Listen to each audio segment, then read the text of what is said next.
Bonjour, pour ceux qui me connaissent déjà, je leur fais un coucou. Ceux qui ne me connaissent pas, vous allez apprendre à me connaître. Aujourd'hui, on va parler un petit peu de la draft. On est à une semaine de la draft 2017.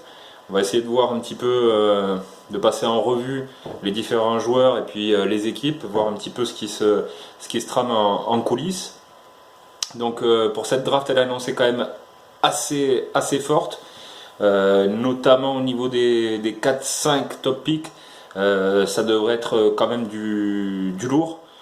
Après, quand on descend un petit peu, ça va être beaucoup moins performant très certainement.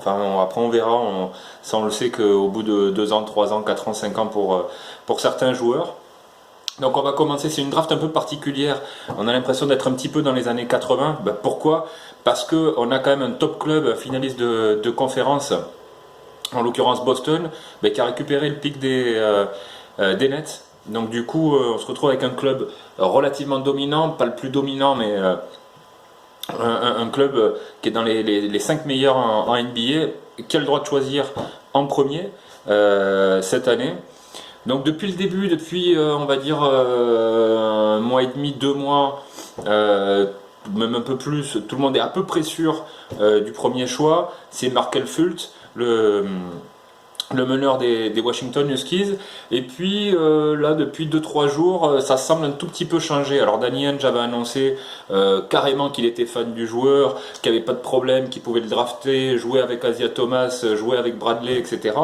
Et puis on voit finalement que c'est en train un petit peu de bouger.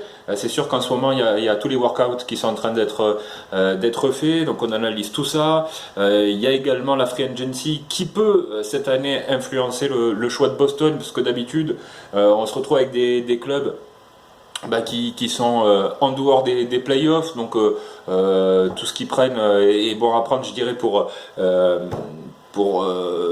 augmenter dans le classement. Sauf que là, Boston, c'est un super club. Ils sont plutôt bien entourés, il manque pas grand chose pour arriver en finale NBA, et ils ont le choix numéro un. Donc est-ce qu'ils vont le garder? Est-ce qu'ils vont bouger? Bon, on va voir un petit peu ça, parce que ces dernières heures, on annonce Josh Jackson, le joueur de Kansas, finalement peut-être choisi en premier choix par Danny Ainge et les Celtics. Josh Jackson, c'est un poste numéro 3. Alors là, on le compare entre un Kawhi Leonard et un Jimmy Butler. C'est un joueur qui a tourné à 16 points, 7 rebonds, 3 passes. Un joueur assez complet, plutôt bon défensivement, pas exceptionnel, mais il y a de quoi progresser quand même. Il est annoncé comme un bon défenseur, je le trouve pas exceptionnel non plus, mais bon, il faut voir ça. Maintenant, l'année dernière, ils ont quand même choisi assez haut Jaylen Brown. De mémoire, c'est un choix numéro 4, il me semble. Jaylen Brown, c'est un peu le même joueur. Et puis moi, personnellement, je suis intimement convaincu que Jaylen Brown, c'est un futur All-Star. Donc, est-ce que c'est des mauvaises pistes? Est-ce que réellement ils veulent rajouter un poste 3 parce qu'ils ont compris peut-être que Gordon Hayward ne signerait pas chez eux aux Celtics, où il restera à Utah ou à Miami ou encore autre chose? Est-ce qu'ils vont le prendre pour eux? Est-ce qu'ils vont le trader? On sait que ils sont intéressés à la fois par Paul George, aussi par Jimmy Butler à Chicago. Est-ce que finalement Josh Jackson ne serait pas le choix d'un de ces deux clubs, Indiana ou Chicago? Bon, ça on le découvrira pendant la draft. Ça risque de partir dans tous les sens. Donc Josh Jackson, c'est un joueur plutôt complet, assez fort, assez dominant avec Kansas, en plus dans un gros programme, donc il a su s'imposer. Je pense pas, pour moi, si Boston doit garder le pic, c'est pas forcément le joueur que je choisirais, mais en tout cas il a du talent. Donc si Josh Jackson est choisi par les Celtics, du coup les Lakers, qui depuis plusieurs semaines allaient plutôt sur le choix Lonzo Ball, le régional de l'État, parce qu'il a joué à UCLA, que c'est un super meneur, il annonce depuis longtemps qu'il veut jouer pour les Lakers. Mais du coup, si Boston prend Jackson, on se retrouve avec Markel Fultz, annoncé choix numéro 1 depuis des semaines, qui serait libre. À mon avis, les Lakers, entre Lonzo Ball et Markel Fultz, ils prennent Fultz. Pourquoi? Parce que finalement les Lakers ils ont besoin d'un peu tout. Du poste 1 au poste 5, s'il y a du lourd, ça va faire que progresser ce club légendaire des Lakers. Donc Markel Fultz, c'est pour donner un style de comparaison, c'est du style James Harden. C'est un joueur capable de créer lui-même son shoot, qui peut pénétrer, qui est pas mauvais à 3 points, qui a plutôt une bonne vision du jeu. Je rappelle ses stats vite fait, on était à 23 points, 6 rebonds, 6 passes, donc c'est un joueur qui est quand même très complet, véritable playmaker, un QI basketball relativement élevé, alors certainement moins élevé que Lonzo Ball, mais finalement les Lakers, ils ont D'Angelo Russell qui... pour moi, ne sera pas un franchise player. Il peut être un super sixième homme, un joueur dans la rotation, faire un duo justement avec un autre meneur. Moi, je pense que si Markel Fultz est libre, les Lakers le prendront, à mon avis, sans hésiter, quoi. Du coup, Lonzo Ball qui était attendu en deuxième choix, il risque de glisser. Alors après, on se retrouve avec Philadelphie et avec Phoenix. Deux joueurs, je dirais, parfaits pour Lonzo Ball. Deux équipes, pardon, parfaites pour Lonzo Ball. Pourquoi? Parce qu'à Philadelphie, on a quand même drafté du lourd sur les années précédentes. Joel Embiid, Ben Simmons, on a Dario Saric qui risque d'être le rookie de l'année. Donc on a besoin quand même d'un meneur de jeu, clairement ils en ont pas. Lonzo Ball a un QI basketball ultra développé. Alors je rappelle ses stats pour ceux qui connaissent pas trop. Il était à 15 points, 6 rebonds, 7,6 passes décisives, un joueur très complet. Je rappelle qu'il tournait à 55% de réussite à 2 points et il est à plus de 40, voilà 41 à 3 points. Donc c'est un joueur qui peut vraiment donner une autre dimension à Philadelphie. Ils n'ont pas forcément besoin de beaucoup de scoring parce que c'est peut-être un petit peu le point faible de Lonzo Ball, même s'il était quand même dans un gros programme, donc c'est pas le style de joueur de toute façon à marquer 35 points par match. Donc c'est un joueur qui peut, je pense, dès sa première saison, tourner autour de 10 points, 10 passes. Et donc faire jouer Ben Simmons, ce sera sa saison rookie puisqu'il n'a pas évolué cette année avec les Sixers, donner dans de bonnes conditions des ballons à Joel Embiid. Je rappelle, Joel Embiid, il doit être quelque chose comme 17-18 points en une vingtaine de minutes, donc c'est monstrueux, il va falloir le gaver de ballons. Qui de mieux que Lonzo Ball pour faire ça sur cette draft? À mon avis, c'est le meilleur choix possible pour Philadelphie. Est-ce qu'il sera encore disponible en troisième choix? À voir. Ça serait pas mal également pour Phoenix, parce que si on fait un duo Booker avec Lonzo Ball, c'est plutôt pas mal. Booker, c'est un shooter vraiment prolifique, exceptionnel, une main parfaite. Lonzo Ball peut distribuer le ballon à Booker, c'est plutôt pas mal. Il y a aussi Marquise Chris. Donc ça serait également pas mal pour Phoenix. De toute façon, pour Phoenix par exemple, qui a le choix numéro 4, je le rappelle, là aussi tout est bon à prendre. Je veux dire, il y a une équipe qui est quand même très très faible, donc si Lonzo Ball est dispo, peut-être qu'ils le prendront. Ils peuvent prendre également en choix numéro 4 Jason Tatum. Alors Tatum est plutôt souvent annoncé dans les mock drafts choisi par Philadelphie, tout simplement parce que dans l'ordre c'était Markel Fultz, Lonzo Ball, Josh Jackson, donc ça serait plutôt Jason Tatum qui sera annoncé autour de la troisième place. Bon, ça se jouera à peu près ici. Jason Tatum, c'est un joueur type Danny Granger, légèrement plus fin, légèrement moins physique que Granger, peut-être un type Alan Houston. Je rappelle ses stats: 17 points, 7,3 rebonds, plus de 2 passes. Une adresse un tout petit peu en dessous des top players de cette draft, 45% à 2 points, 34 à 3 points. Bon, c'est pas mal, c'est un jeune joueur, il va continuer à progresser. À Phoenix, comme je le disais, il y a des besoins à peu près partout, sauf au poste de numéro 2. Avec Booker, donc un petit duo Booker, Tatum sur le poste droit, poste 3 pardon, Marquise Chris en poste 4, c'est plutôt pas mal de toute façon, même si c'est un club qui va mettre quelques années avant de jouer les playoffs ça peut être plutôt pas mal. On va ensuite passer au choix numéro 5, et là c'est Sacramento. Donc tout dépendra évidemment des choix précédents. Si ça se passe comme ça, Joe Jackson, Markelle Fultz, Lonzo Ball, Jason Tatum, il resterait De'Aaron Fox. De'Aaron Fox, je dirais c'est le deuxième meilleur meneur dans le cadre d'un meneur scoreur. On met Lonzo Ball un petit peu à part parce que c'est vraiment un joueur qui gère une équipe. De'Aaron Fox, c'est vraiment un slasher, marqueur, avec une bonne vision du jeu, mais pas exceptionnel non plus. On le compare souvent à John Wall pour le côté physique. Attention, il ne faut pas se tromper. John Wall est quand même un joueur qui est un très bon manager de jeu, qui est capable de distribuer de la passe, qui est capable de moins scorer. De'Aaron Fox, ça reste quand même un vrai slasher scoreur. Je dis slasher parce que c'est clairement pas un shooter à 3 points. Alors peut-être qu'il va rajouter ça à son jeu. C'est un joueur qui tournait à 24% à 3 points, donc c'est vraiment pas son fort, avec de toute façon un petit volume de shoot.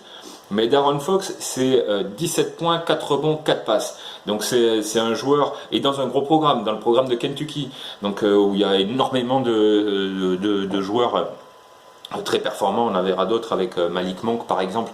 Donc c'est un joueur qui sait jouer dans une grosse équipe et qui est capable de s'imposer. Donc clairement, chez Sacramento, si De'Aaron Fox est disponible, ils vont le prendre parce qu'ils ont besoin de tout. C'est comme les deux autres clubs qu'on a vus, comme Phoenix, comme Philadelphie. Ils ont besoin de scoring, ils ont besoin aussi d'un joueur qui soit représentatif de la franchise depuis que DeMarcus Cousins est parti. Donc De'Aaron Fox, ça risque de bien le faire avec Sacramento. Du coup, 6e choix, on est à Orlando. Et là, Orlando, on va dire qu'ils sont équipés sur le poste 3-4 avec Aaron Gordon. Le poste 5 avec Biyombo est bien chargé aussi. Est-ce qu'il va y avoir du trade au niveau du meneur de jeu? Du coup, il pourrait essayer, pourquoi pas, d'avoir Dennis Smith, le meneur de NC State, qui est quand même un gros scoreur, un meneur un tout petit peu moins bon que les Fultz, Lonzo Ball, De'Aaron Fox, mais c'est du lourd quand même parce que c'est un joueur qui tournait à 18 points, 6 passes, donc c'est un joueur qui a quand même du coffre. Mais Orlando, si Jackson, Fultz, Ball, Tatum, De'Aaron Fox sont sortis sur les 5 premiers pics, ils risquent de prendre Jonathan Isaac. Jonathan Isaac, c'est peut-être le joueur qui a le plus gros potentiel de cette draft. Il est très jeune, je vous donne ses stats, 12 points, 8 rebonds, un peu plus d'une passe. C'est un joueur qui n'est pas exceptionnel à 3 points, il est autour de 30-35% à 3 points. Mais il est tellement jeune, il va progresser. Et il a, son potentiel ultime, on pourrait dire, c'est Kevin Durant. Alors faut pas rêver, des Kevin Durant, il y en a une fois tous les 10 ans, 15 ans. Donc peut-être pas aussi fort qu'un Durant, mais il y en a certains qui le comparaient à Rashard Lewis. Bon ben voilà, c'est ce style de joueur assez élégant, assez grand, capable de pénétrer très facilement, shoot en mid-range. Donc c'est un joueur, on n'a pas encore vu tout son potentiel, et c'est déjà plutôt pas mal pour ce qu'il nous a montré. Donc à Orlando, ce serait parfait, du scoring poste 3, ça serait parfait. On ne toucherait pas Evan Fournier, qui est quand même un petit peu le scoreur de cette équipe. Donc ça serait vraiment parfait. Là on a passé donc Orlando 6e choix, on arrive au 7e choix, c'est Minnesota. Alors Minnesota, qu'est-ce qu'ils vont faire? Est-ce que Ricky Rubio va rester? Est-ce qu'il va partir? Est-ce qu'il leur faut un meneur? Zach LaVine, est-ce qu'il va rester? Est-ce qu'il est décalé en poste 2 définitivement? Parce que c'est clairement pas un meneur de jeu. À ce moment-là, ils vont peut-être prendre Dennis Smith. Gros scoreur Dennis Smith, je l'ai dit tout à l'heure, 18 points, 6,2 passes, presque 5 rebonds. Il jouait à NC State, donc c'est pas non plus un énorme programme. Donc il avait quand même des ballons pour shooter. On le compare un petit peu à Steve Francis, cette espèce de boule d'énergie qui attaque vraiment fort le panier. Minnesota peut prendre Dennis Smith. Là aussi, il leur manque finalement beaucoup de choses et pas grand chose. Ils ont du talent. Karl Anthony Towns, Gorgui Dieng, Zach Lavine. Voilà, il y a du scoring. Ils sont un 7e choix, donc ils seront dépendants des choix des autres. Très honnêtement, je pense que Nilikina, notre petit français, il serait plutôt pas mal à Minnesota. Donc moi c'est peut-être le choix que je ferais, mais on l'annonce dans les mock drafts souvent en 5e choix sur Minnesota, donc on va leur faire confiance. Ensuite on passe à New York. Alors qu'est-ce qu'ils vont nous faire New York? Ça fait un petit moment qu'on entend parler de Malik Monk, le joueur de Kentucky. Gros slasher, de toute façon là aussi, à New York, si Carmelo Anthony part, il va falloir du scoreur. Malik Monk, il a les épaules, il a vraiment quelque chose ce joueur, il est ultra talentueux. Avec la ville de New York, ça peut coller, ça peut le faire. Donc New York, on entend aussi parler donc, de Nilikina, le français, à New York. Moi je trouve que c'est pas un cadeau de commencer sa carrière au Madison. Notamment dans une équipe des Knicks dans les tréfonds du classement, donc c'est pas forcément le meilleur choix. Donc laissons Malik Monk aller à New York, ou New York en tout cas choisir Malik Monk, ça serait plutôt pas mal je trouve pour le français. Du coup on arrive à la 9e place. À la 9e place c'est Dallas, les Mavericks. On s'en fout de Nilikina, ils sont venus le rencontrer à de nombreuses reprises, il a fait un workout il n'y a pas très longtemps avec eux. A priori Mark Cuban lui a donné l'assurance de le prendre. Donc pareil, sauf un cataclysme, sauf un Lonzo Ball qui dégringole, ou un De'Aaron Fox qui finalement n'est pas choisi, mais si tous ces joueurs-là sont déjà partis, Nilikina c'est le meilleur choix pour Dallas. Ils n'ont pas un grand meneur de jeu. Nilikina c'est un joueur qui a un QI basket peut-être le plus élevé de la draft avec Lonzo Ball. Évidemment il a une marge de progression gigantesque, mais aujourd'hui, il n'est pas capable forcément d'être un meneur de jeu influent dans le collectif de Dallas, qui est un club qui joue les playoffs ou qui sera entre la 9e et 6e place en NBA. Encore, je suis gentil, plutôt entre la 10 et la 8. Mais Nilikina peut être le meneur du futur des Mavericks. Et enfin on finit avec Sacramento qui a le choix numéro 5, donc peut-être qu'ils vont aussi bouger des choix, échanger le 5 et le 10 peut-être contre un top pick, un numéro 2, un numéro 3, faut voir, peut-être que Philadelphie, suivant ce qu'ils ont pu choisir, serait peut-être intéressé de récupérer un De'Aaron Fox et pourquoi pas un Zach Collins, ou Phoenix peut-être. Phoenix pourrait être intéressé par récupérer deux choix. Sacramento a choix 10, les mock draft annoncent Zach Collins. Alors Zach Collins c'est un pivot, il est très jeune, pivot de Gonzaga. C'est un joueur, quand on regarde ses stats, bon c'est pas très impressionnant, c'est 10 points, 6 rebonds, c'est pas mal, mais pas exceptionnel. Par contre on précise, ce gars-là a joué 17 minutes par match. Donc ramener, sans parler de 40 minutes en université ou de 48 minutes en NBA, ramener le double à 34 minutes, c'est un gars qui fait 20 points, 12 rebonds. Et plus de 3 contre. C'est un joueur qui a un QI basket quand même très intéressant. On le compare un petit peu à Brad Doherty pour les plus vieux. Vous voyez ce style de joueur assez élégant avec une vision du jeu très très correcte, plutôt bonne. Donc Zach Collins, c'est un joueur, il peut mettre du temps à arriver à être un joueur influent en NBA. Clairement, il sera pas rookie de l'année, mais sur la dernière année de son contrat rookie, la 3e année, c'est un joueur qui peut clairement monter autour de 15 points, 8-9 rebonds, donner quelques passes dans un collectif de Sacramento qui est pas exceptionnel. DeMarcus Cousins est parti, et à la place il y a de quoi aller chercher 20 minutes par match pour Collins. Alors peut-être pas en début de saison, mais il y a de quoi faire quelque chose. Je pense à Sacramento, ça serait vraiment un bon choix pour eux. Voilà quoi, en gros on a vu les 10 premiers choix qui sont annoncés un peu partout. Je vais donner mon avis sur certains joueurs. Je pense que Lonzo Ball, c'est un joueur qui serait parfait pour Philadelphie. C'est vrai qu'on l'a annoncé beaucoup chez les Lakers, mais au final, les Lakers vont peut-être toucher le Graal, toucher Markel Fultz si les Celtics décident de drafter Josh Jackson.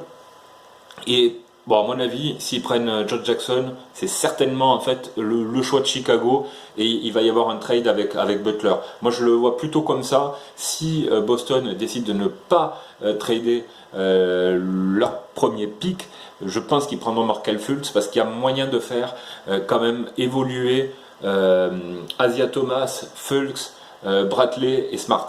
D'ailleurs, Smart pourrait peut-être être tradé et laisser ces trois-là sur le poste 1 et 2. Je pense qu'il y a vraiment moyen de faire quelque chose. On a vu sur la finale de conférence, il manquait de scoring. Alors évidemment, Asia Thomas n'était pas là, donc Asia Thomas il prend un bon paquet de shoot, mais Markel Fultz c'est quand même le joueur dominant de cette draft. Donc ce serait évidemment parfait pour tous les fans des Lakers. Ball à Philadelphie, à mon avis, c'est vraiment le top. Et on espère que Ntilikina va être dans le top 10. Alors c'est vrai, il a eu ses problèmes. Il joue en pro. Il prouve jour après jour qu'il est capable d'assurer à son âge, d'avoir de l'influence un tout petit peu dans son équipe. Donc franchement, il peut encore monter. Il peut, à mon avis, être pris par Sacramento en choix numéro 5, même si personne ne l'a annoncé. Tout le monde le voit aller New York en 8 et Dallas en 9 très souvent. Moi, je me dis qu'à Sacramento, il y a de quoi jouer 30 minutes par match pour Ntilikina sans problème. Donc, moi, j'annonce Sacramento peut prendre Ntilikina. Enfin, je l'espère pour lui. Même Dallas, ça serait vraiment un super choix pour notre Français. Voilà, je vous dis au revoir. Et puis, bonne draft, hein, il y a encore une petite semaine à attendre. Et puis, s'il y a besoin de faire un petit point dessus, on y reviendra si ça bouge beaucoup. Et puis si vous voulez laisser des commentaires, pas de problème. À bientôt, au revoir.